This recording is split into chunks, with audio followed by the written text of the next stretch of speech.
Hi, I'm Jamila Hubbard, and we are in my backyard garden in Oakland, California. My business is Shindig Home and Garden, and I grow and sell microgreens. I got started growing microgreens out of just a love of garden and a growing passion over the years of gardening. My husband and I are both avid gardeners. He has done it as a profession before.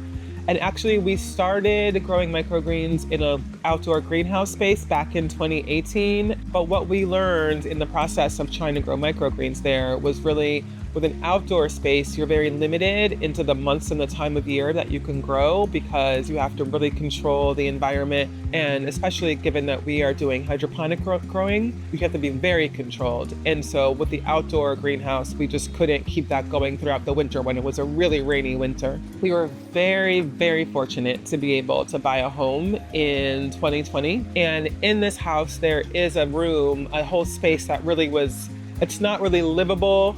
But when we saw it, we were really excited because that meant an opportunity to actually be able to start this business in a way that we could really sustain and grow. Welcome to the garden. So we are in the beginnings of spring where we're going to be taking down some things and planting new things. We've got 2 navel orange trees, a pineapple guava, a Fuji apple tree, a Buddha lemon. And then this is one of my favorite parts of the garden. It's all strawberries. I just planted this whole thing with strawberries about a week ago. I know, I'm so excited. This is where Shindig started, is the notion of sharing community and space in the garden with your friends and family, creating a lively event. Like Shindig literally means like a lively party with dancing usually. And I love dancing. This was really the fact that it's called Home and Garden is partially because this is where we do a lot of entertaining. And so that connection and creating that community in that space is really what inspired this business. I also was working in corporate America for almost 16 years, and definitely through COVID, working from home, sitting at a desk for 12 plus hours a day, also going to the chiropractor often because I was getting headaches and neck pain and back pain, and just trying to figure out what can I do as I'm getting older that can sustain my life, but also sustain my body, sustain my mind and my soul. And so just learning about different things that I can do as an entrepreneur, different ways that I can incorporate gardening and creativity. Given the space that we have, the education that I have, the abilities that I have and the skills that I already came with, microgreens just made sense.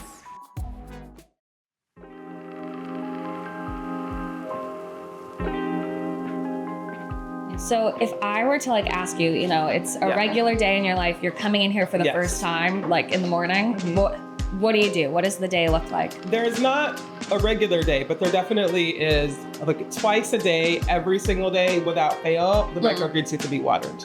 Okay, so that was the spraying that you were doing? Yeah. So there's the spray for the germination, and then I pour water in the tray. And the way that I grow all hydroponically, just coconut coir and filtered water. I don't use fertilizers and I don't use anything else. What I have found is in growing this way, while the leaves might not be getting as tall and big as other growers, I find the flavor to be really great, and the crunch really stays there. And that's what my customers really like, is they say that they're really flavorful and super crunchy. The trays the pads are sitting on these white spacers so that the roots have a chance to go down towards the water. The nutrition from the seeds is going into that water, so they're just basically reintegrating that water and that nutrition back as they're growing. So they're feeding themselves. You've mentioned the hydroponics a few times. Is that not the norm for growing microgreens? It's not the norm for growing microgreens. Tell me more. It's actually very interesting in trying to find information and understand more about growing hydroponically, because it just isn't as common. Most people grow with soil, in that they also use fertilizers. I think that one of the other differences is most people selling microgreens harvest them and then package them and then sell them. And what I'm doing is keeping them alive on that cocoa core and selling it that way. And so that's just one of them. I'm the only one that I've seen around locally that does that. This one I just planted yesterday. Oh. Everything is labeled, so I just planted it yesterday. It's broccoli. Whoa. And so basically, like how I grow, which is a little bit different than other folks, is I grow on these coconut core pads, and they're pre-cut. So it's like when they start to grow, I sell it on the pad, which means that people can harvest as they go rather than me harvesting them and like putting them in a plastic box, which then like I find that they last a bit longer this way. They're fresher this way, and microgreens are literally like baby plants, baby vegetables, and they're very delicate. So once you cut them, even within a few days, the nutritional value dissipates rather quickly. Oh, the nutritional value dissipates as well. So this way, when you harvest as you go, you're literally like getting them like fresh from your garden in your refrigerator. And this broccoli was planted 3 days ago.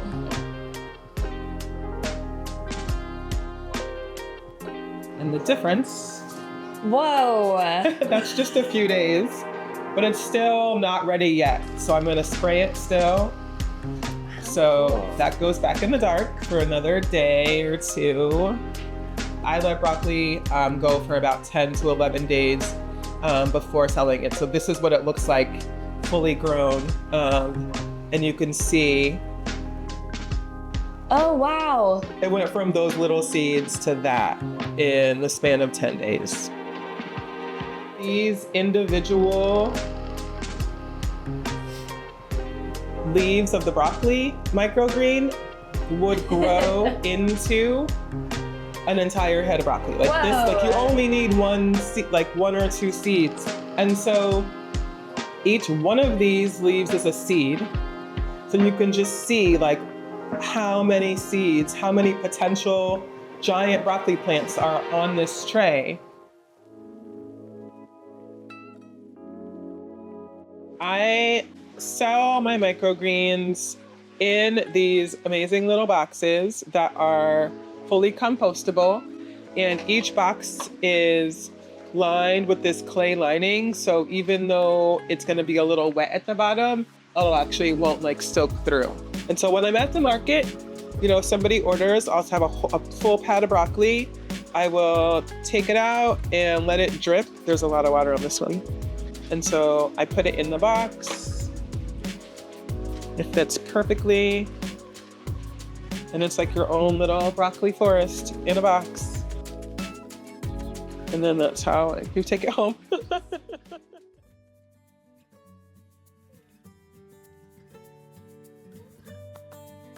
One of the things I love most about being in the farmer's market is just being part of a community. This is definitely a whole new world for me, coming from corporate America to urban farmer, selling at farmers markets. And one of the things I miss most about being like at the office is the camaraderie and the people.